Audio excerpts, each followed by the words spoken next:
My name is Andrew, and my last name is Karis.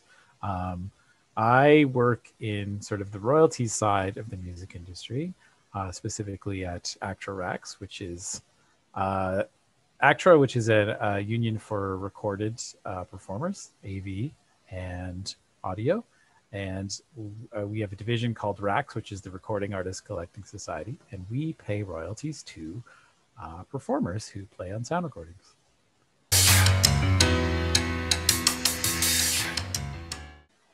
So, neighboring right is a term given to the right of performers and sound recording owners to be paid fairly for the use of their work. I guess in Canada, when a recording is broadcast, a royalty is generated. These royalties are typically based on license fees or for the use of music being used in various places like retail stores or broadcasts on the radio. And the right to pay performers in sound recording orders specifically is called the neighboring right, as you said. I guess the important thing there to understand how they work is there's an idea that music has a value or it adds value to the experience of everyone, right? So if we're listening to music in like a bar or something, that's enhancing how we're feeling, or like we might be more likely to spend more money at the bar. So in exchange for being able to play music, bar owners have to pay a license fee to the rights holders. And in this case, the neighboring right license fees apply to performers and sound recording owners. So generally, as long as the type of usage is covered, a royalty will generate for that particular use of your recording.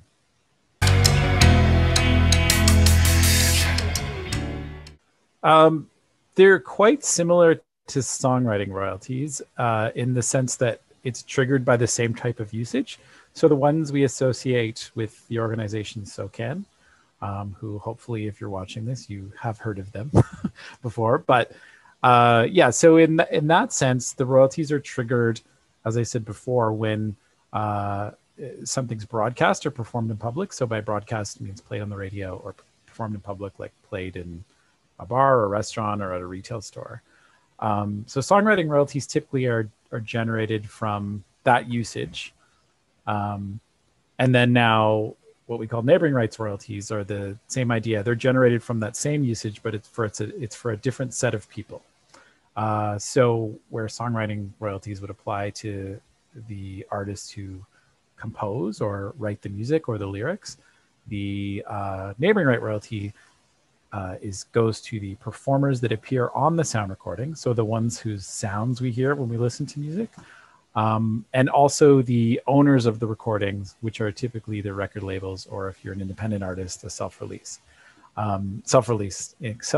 artist, I guess would be the term. So yeah, they're generally similar in that sense. I guess the other major difference is that for many years, songwriters were the only artists collecting royalties in Canada, but that changed in 1998 anyway. And but before that, really, if you were a recording artist or performer on a recording, you wouldn't see a royalty for a session that you performed on. You might get like a slice of pizza or like a high five or whatever the case is, maybe a handshake.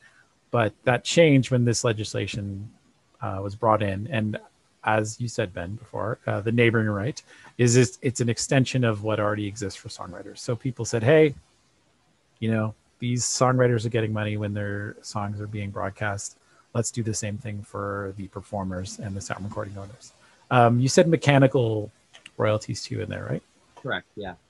Right. So mechanical or reproduction royalties are interesting as well, but it's kind of a different kind of aspect of the Copyright Act. And that's more when something's copied for the purpose of broadcast or for another use. So like the best and most classic example I would say is when you press a record, like that reproduction of that song occurs.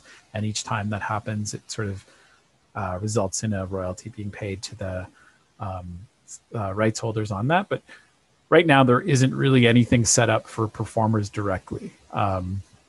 Record labels obviously would get kind of a royalty for the reproduction of the master as well.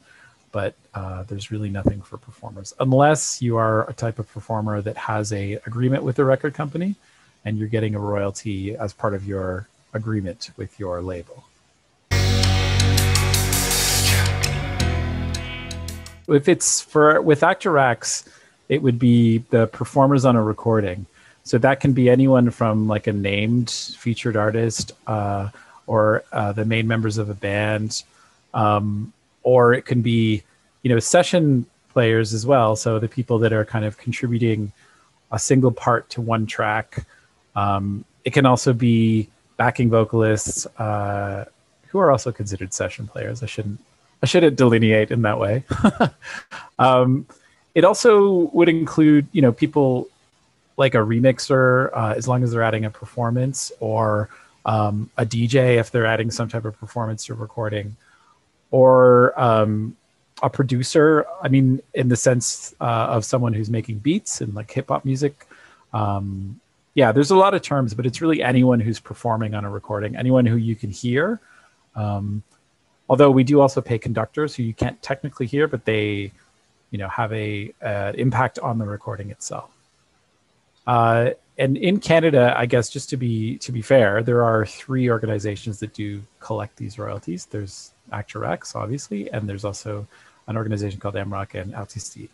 And just to finish the thought on neighboring rights, if you are an owner of your recording as well, so if you self-release, you can collect as an owner through an organization called Connect or SOPROC.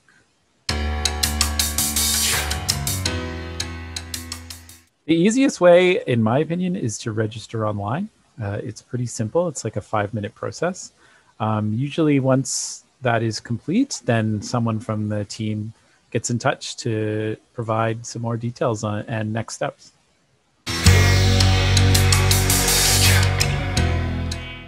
That's a good question. I think there are a few different reasons for that. I think the first is, you kind of implied it there. It's a revenue stream, so it's one that you want to take advantage of. I mean, by most accounts, we know it's not easy to earn a living as a musician. I mean, nowadays there are a lot of different revenue sources, of course, that can be accessed. And I think the royalties that musicians and performers can receive from the neighboring right regime are an important one in that mix. So it's really important that you collect every single royalty that you can. I've seen for some artists that it can be the difference between, getting a part-time job or being able to like stay focused on recording music.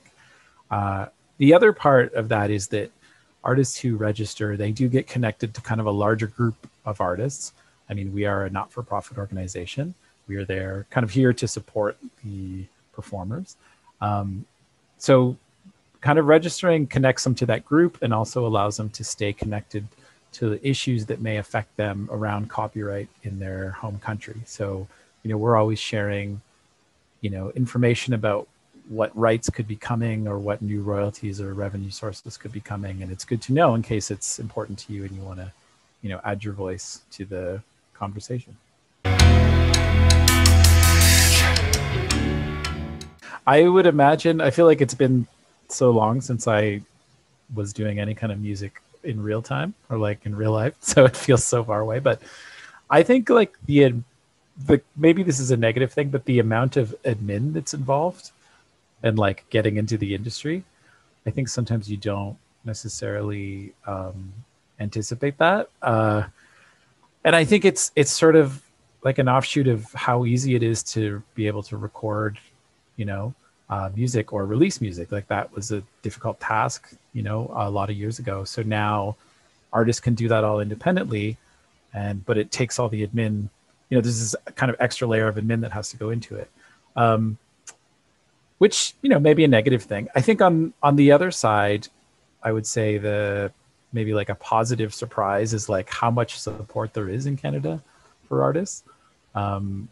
Even if it's like organizations like us at ACTRA RACS, it's like you can call us and you'll get someone and we will answer your questions, for free. There's no fee. We're not for profit.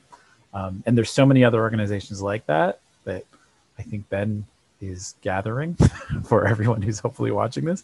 But it's incredible. I mean, there's like funding and provincial associations and, you know, health and wellness ones like Unison that didn't even exist like even 10 years ago. So there's so many things out there that are accessible to everyone. It just takes a bit of work to learn about them. But to me, that's a huge positive surprise.